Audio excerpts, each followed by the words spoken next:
Le ringrazio per il suo invito alla seconda conferenza del World Food Research and Innovation Forum sul tema biologico-tecnologico sostenibile.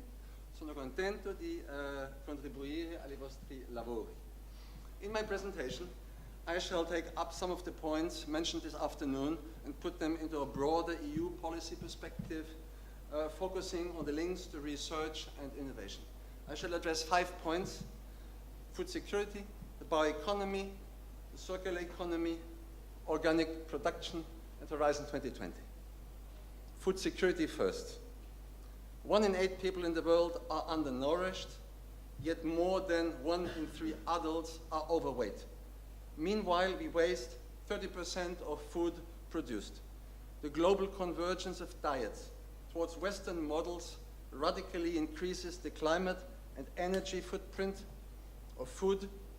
Within the EU, poor diets and obesity are linked to growing inequality.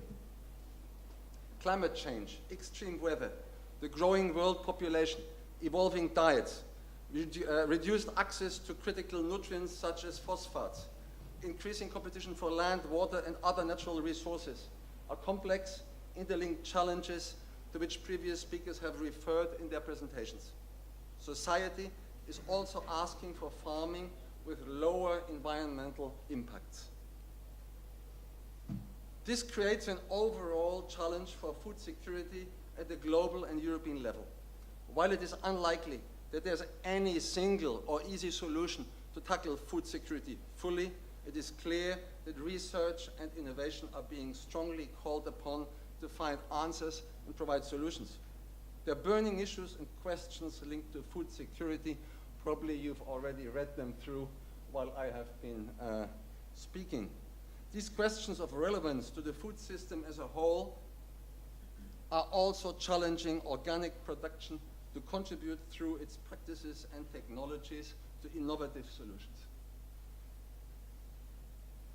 And with the bioeconomy, while competition for land use due to an increasing biomass demand for energy and industrial products is a challenge, the bioeconomy, if sustainably deployed, is key for providing solutions. The bioeconomy, encompassing the sustainable production of renewable resources from land, fisheries, and aquaculture environments, and their conversion into food, feed, fiber, bio-based products, and bioenergy, as well as the related public goods, is an important element of Europe's reply to the challenges ahead. A vision could be that the new way of industrialization will not come from industries that use fossil resources as their raw material, but from those that use biological resources such as crops and byproducts, forests, marine life, and organic waste. These industries will create new chemicals and products, such as bio-based products and bio-based plastics, a new generation of biofuels, which contribute to energy security and ideally does not compete with food production. Based on sustainable models of production, they will be a major driver of resource efficiency and the fight against climate change. There's a very significant potential for growth. Bio-based chemical production could represent 30% of all European chemical production by 2030, up from just 2% in 2005, providing 90,000 new jobs. Rural and coastal areas have an opportunity to attract investment in new economic activities, which generate high-skilled jobs. By offering agricultural residues as inputs for bio-based industries, it has been estimated that farmers can increase their margins by 40%. Integrated biorefineries transform biological resources into materials, fuel, food ingredients. They are critical infrastructure on which the success of bio-based industries depends, and building them at the necessary scale requires a major capital investment. In its communication, which you probably know, Innovating for Sustainable Growth, a Bioeconomy for Europe, the European Commission states that a transition is needed towards an optimal use of renewable biological resources. We must move towards sustainable primary production and processing systems that can produce more food, fiber, and other bio-based products with fewer inputs, less environmental impact, and reduced greenhouse gas emissions. Overcoming these complex and interconnected challenges requires research and innovation in order to achieve rapid, concerted, and sustained changes in lifestyle and resource use that cut across all levels of society and the economy. The welfare and well-being of Europe's citizens and that of future generations will depend on how these required transformations will be made. A strong bioeconomy will help Europe to live within its limits. The sustainable production and exploitation of biological resources will allow the production of more from less, including from waste. This is particularly important. The bioeconomy will also contribute to limiting the negative impacts on the environment, reduce the heavy dependency on fossil resources we've mentioned before, mitigate climate change, and move Europe towards a post-petroleum society. In this context, the principle of the cascading use, giving preference to high-value generating applications of biomass, contributes to avoiding conflicts between food and fuel, and also second and third generation biorefineries using byproducts, waste streams, aquatic resources such as algae. This requires a lot of research and innovation, as the technologies are more complex than first generation processes, mainly based on food crops, but it also addresses this land conflict issue. Together with this strategy comes an action plan in 3 pillars: investments in research, innovation, and skills, first pillar; second pillar, reinforced policy interaction and stakeholder engagement; and then enhancement of markets and competitiveness in the bioeconomy, third pillar. So, radically new ways to use biological waste in the widest sense. This is residual food waste. This is also organic municipal waste, and what else as a resource is needed. And this links the bioeconomy to the circular economy. The Commission has recently adopted its communication towards a circular economy, a zero waste program for Europe. Turning Europe into a more circular economy, this means boosting recycling, preventing the loss of valuable materials, creating jobs and economic growth, showing how new business models, eco-design, and industrial symbiosis can move us towards zero waste, and reducing greenhouse emissions and environmental impacts. A circular economy system keeps the added value in products for as long as possible and eliminates waste. Those systems, they keep resources within the economy when the product has reached the end of its life, so that they can be productively used again and again, and hence create further value. Transition to a more circular economy requires changes throughout value chains, from product design to new business and market models, from new ways of turning waste into a resource to new modes of consumer behavior. This implies full systemic change and innovation not only in technologies, but also in organization, society, finance methods, policies, and also probably to find ways to disconnect prosperity from the use of resources. As part of the circular economy package, the Commission has also adopted a legislative proposal to review recycling and other waste-related targets in the EU. Achieving new waste targets would create 180,000 new jobs, while making Europe more competitive and reducing demand for costly and scarce resources. I draw your attention to some of the issues of particular relevance for research and innovation in the context of the bioeconomy and also in the agri-food sector. First, prevent waste. As a first priority affecting all the phases in a circular economy, it should be ensured that less waste is generated. Increase packaging waste, recycling, or reuse. This calls for the development of smarter solutions for for food packaging, or maybe even elimination, if possible, of food packaging. Phase out landfilling for recyclable waste by 2025, including plastics, paper, metals, glass, and bio-waste. This calls for more generalized use of biological waste as a resource. Reduce food waste generation by 30% by 2025. This issue links directly back into the food security issue with all its complexity. Marine litter. Marine litter pollutes the beaches, causes harm to marine life, and creates a long-term waste problem which is expensive to clean up. So this calls for source-based measures to address the issue. Phosphorus is a vital resource for food production, but it has significant security of supply risks, particularly in Europe, and its current use involves waste and losses at every stage of its life cycle. The sustainable supply of phosphorus, a key and irreplaceable resource for soil fertilization, was identified in the 2011 roadmap for a resource-efficient Europe as an important factor affecting sustainability and long-term global food security. The roadmap called for further research to identify how improvements in fertilizer use, food production, and bio-waste recycling could reduce our dependency on mined phosphate. A consultative communication on sustainable use of phosphorus has now just ended and has encompassed several policy areas, looking at the issue of phosphorus sustainability in terms of resource efficiency, waste and the circular economy, food and agricultural production, soil and water quality, and this will be followed by a framework for further action.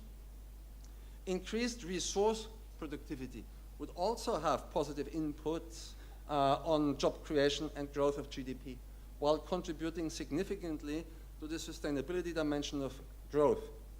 Industry would benefit from this improvement in resource productivity through enhanced competitiveness. Resource costs can make up, and okay, you've referred to this, a significant part of cost structures, and they need available and predictable supplies. There would be both immediate financial gains and longer-term strategic benefits as growing global demand drives up resource prices and volatility. Becoming most resource efficient will therefore also help Europe meet its reindustrialization objective. Many current food production systems are heavily dependent on water, energy, and other resources, such as chemical inputs for plant protection or fertilization. Sustainable food production systems, such as organic or integrated farming, can rely more on natural resources and regulating mechanisms in innovative and smart ways. Optimized food processing systems and logistics can save energy, water, and other resources. So the organic production can certainly be seen as one of the responses to the increasing societal concern for more sustainable food production. In recent years, the organic market in the EU, driven by steadily increasing demand, has developed significantly. I spare you the figures, but they are impressive. You can read them in the communication of the Commission. The number of organic producers, as well as the surface under organic production, have grown at a fast pace. Organic aquaculture, okay, this you haven't mentioned today, but is also important, is also growing fast. The recent developments in supply and demand indicate that it is time to adapt and improve the Union scheme on organic food and farming. The public consultation has shown that European consumers expect high standards for organic farming production and control rules. And a major challenge here is to expand and respond to demand to scale up organic without putting at risk consumers' confidence in the principles of organic farming and in the quality of organic products. What a challenge.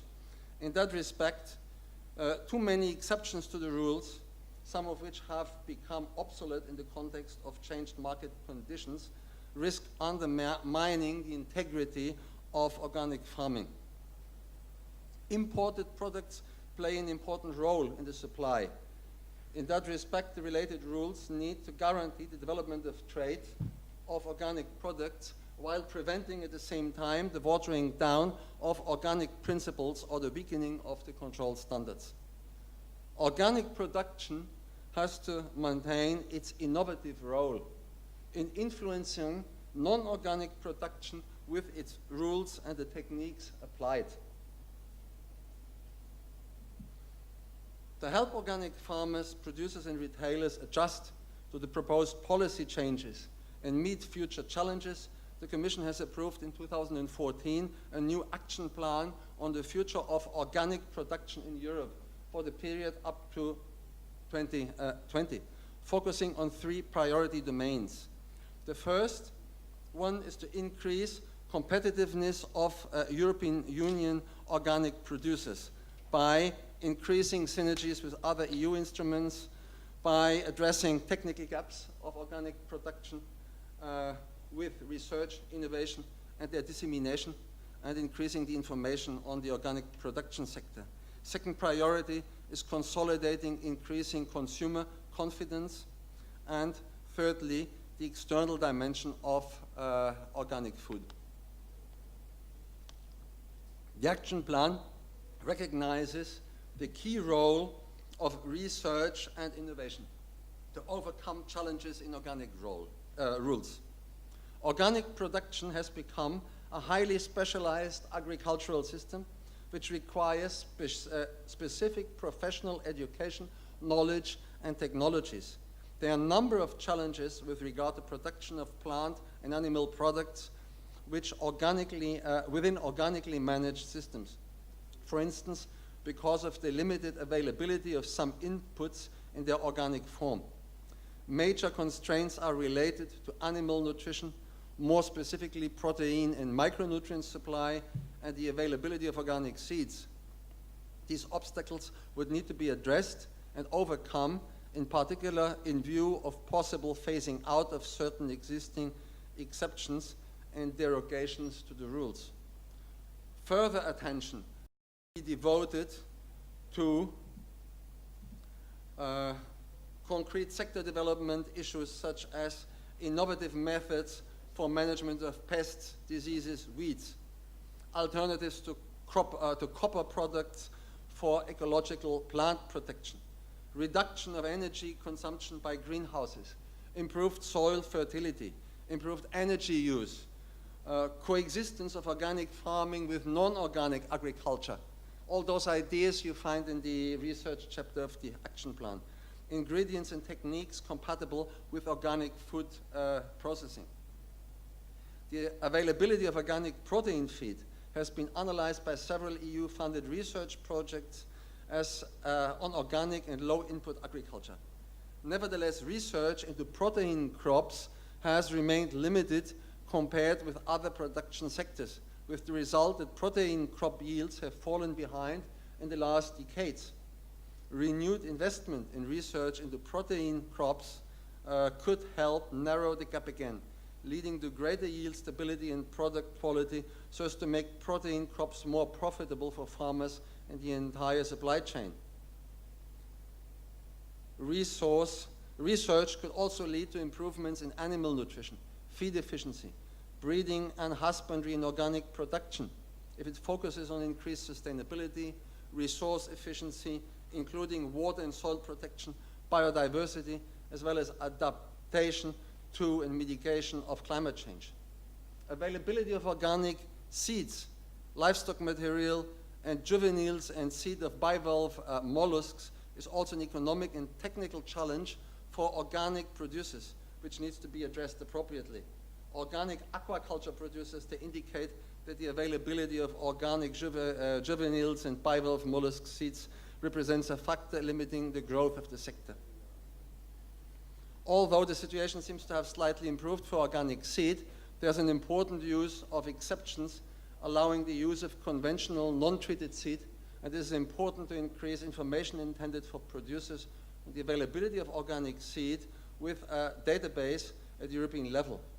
And also research on breeding techniques could look into the use of local populations in semi-domesticated species to produce organic seeds while ensuring their compatibility with the organic farming principles and objectives, and many ideas in this action plan for research and innovation.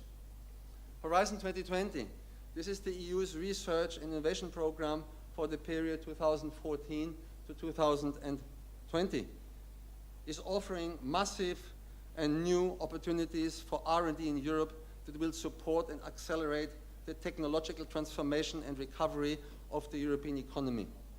Smart investments in research and innovation are vital to create jobs and put Europe back on a path to growth.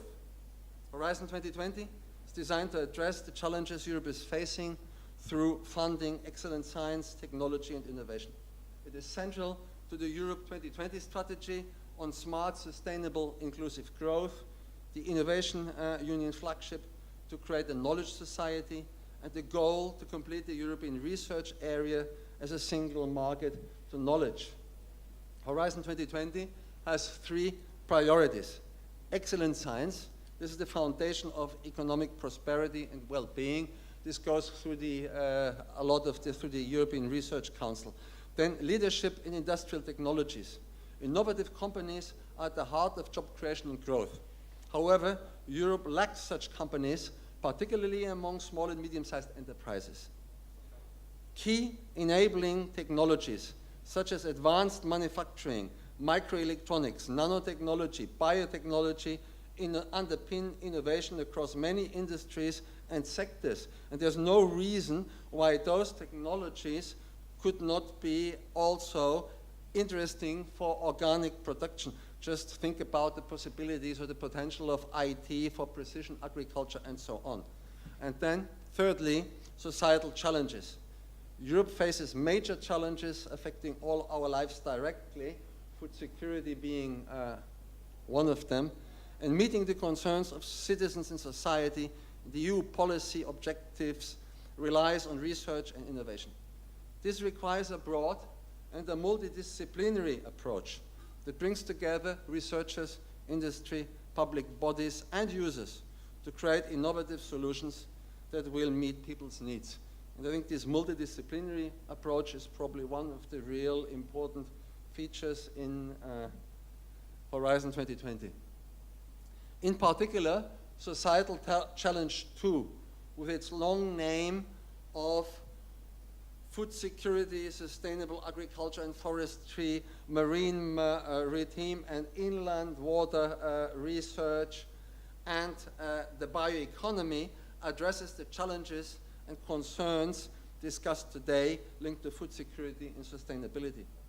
The overall objective of this challenge is to secure sufficient supplies of safe, healthy, high-quality food and other bio-based products by developing productive, sustainable, resource-efficient primary production systems, fostering related ecosystem services, and the recovery of biological diversity alongside competitive and low-carbon supply, processing, and marketing chains.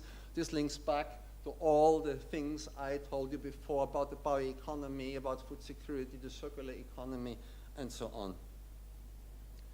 Looking at those sub-activities, the first one, sustainable agriculture and forestry, aims to supply sufficient food, feed, biomass, other raw materials, while safeguarding natural resources such as water, soil, and biodiversity in a European and worldwide perspective, and enhancing ecosystem services, including coping with and mitigating climate change. So this is the overall objective of this activity. This, of course, over the 7 years of Horizon 2020, you will find then broken down in work programs in different themes.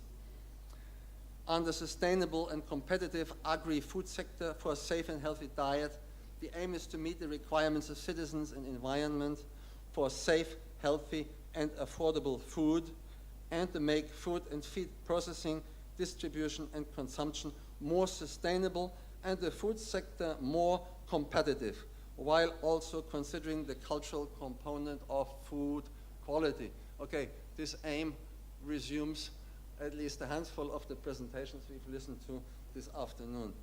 Under unlocking the potential of aquatic living resources, the aim is to manage, sustainably exploit, and maintain aquatic living resources to maximize social and economic benefits and returns from Europe's oceans, seas, and inland waters while protecting biodiversity. Horizon 2020 represents a break from the past in order to meet the new challenges and opportunities. A new approach combines research and innovation within one program. Horizon 2020 supports all stages in the research and innovation chain, including activities closer to the market. That's important, that's new. The concept of innovation is broad and includes not only technological, but also all other forms of non-technological innovation, such as social or service innovation. Demand-side activities include tools such as innovation procurement. Horizon 2020 promotes linkages and interfaces across research areas with particular attention to cross-disciplinary and cross-sectoral research and innovation in a challenge-based approach. Social sciences and humanities will be embedded into all research areas where relevant. And other cross-cutting issues, such as responsible research and innovation, including gender, sustainable development, and climate change, SME involvement in research and innovation, and broader private sector participation are given attention, with the aim of deepening the relationship between science and society and reinforcing public confidence in science.